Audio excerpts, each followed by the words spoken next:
voy a analizar en la derivada D2, que es una derivada bipolar, en donde el electrodo positivo se ubica en la parrilla costal izquierda y el electrodo negativo en el hombro derecho, el por qué en esa derivada D2 tenemos esta morfología electrocardiográfica del complejo QRS, analizando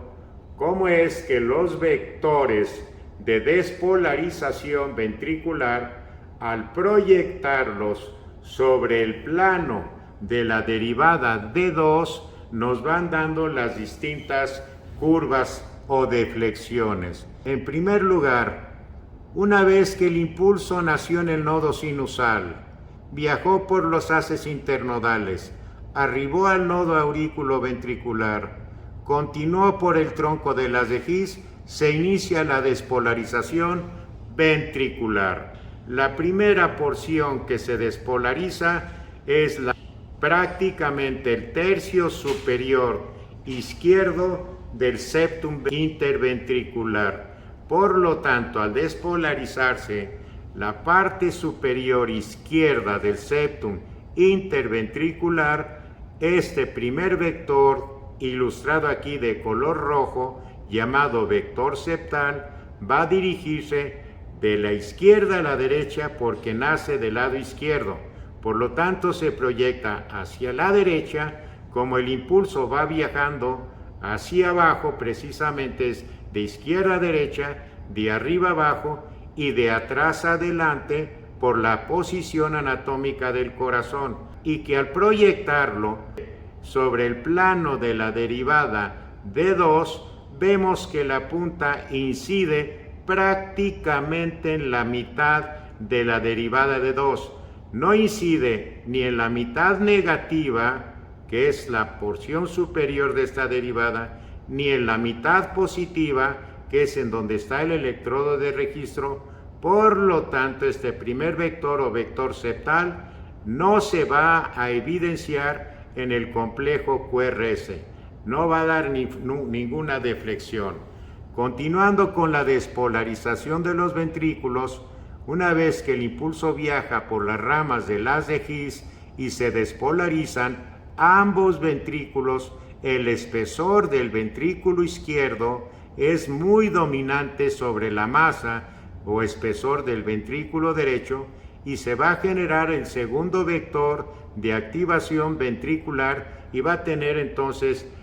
características en cuanto a magnitud, dirección y sentido. De gran magnitud, porque hay una gran masa ventricular izquierda, y en cuanto a dirección y sentido, de arriba hacia abajo y de adelante hacia atrás. Si estamos analizando cómo se vería en la derivada de 2, al ir de arriba hacia abajo y de adelante hacia atrás, pero la dirección de arriba hacia abajo, si proyectamos su punta o vértice sobre el plano de la derivada de 2, perfectamente vemos que incide en la mitad inferior o positiva de la derivada de 2, se acerca intensamente porque el electrodo de registro, recordemos que está en la parrilla costal izquierda, muy por debajo, y al dirigirse este segundo vector de la pared libre del ventrículo izquierdo de arriba hacia abajo, nos va a dar muy claramente una onda R en el patrón electrocardiográfico de la derivada de 2. Continúa la despolarización de los ventrículos. Una vez que se despolarizaron ambos ventrículos, la corriente eléctrica va viajando hacia arriba,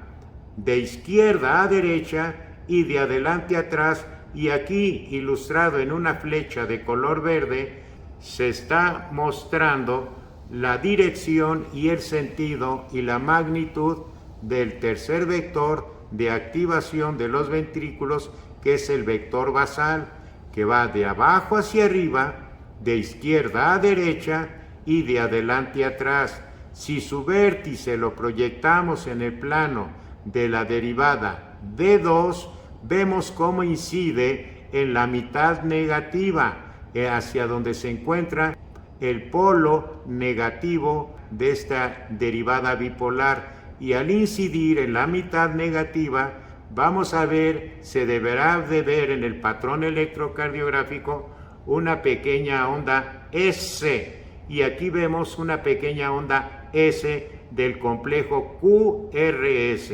de tal forma que esta será la morfología ordinaria del complejo QRS como representación gráfica de la actividad o despolarización eléctrica de los ventrículos, producto de los tres vectores de despolarización ventricular, el vector septal, que no da ninguna morfología porque incide exactamente en la parte media del plano de la derivada D2 y no da curva negativa ni positiva, una gran onda R, porque el segundo vector de la pared libre del ventrículo izquierdo incide intensamente en la mitad positiva, lo había mencionado, y una pequeña onda S porque el tercer vector o vector basal se aleja del electrodo de registro positivo, se acerca al negativo y nos da una pequeña onda S. Esa es la explicación, y así es en todas las derivadas. Aquí estamos viendo nada más un plano bidimensional, frontal, a lo largo y a lo ancho, pero no en sentido anteroposterior. En sentido anteroposterior podríamos nosotros proyectar los tres vectores de despolarización ventricular y obtener la morfología del complejo QRS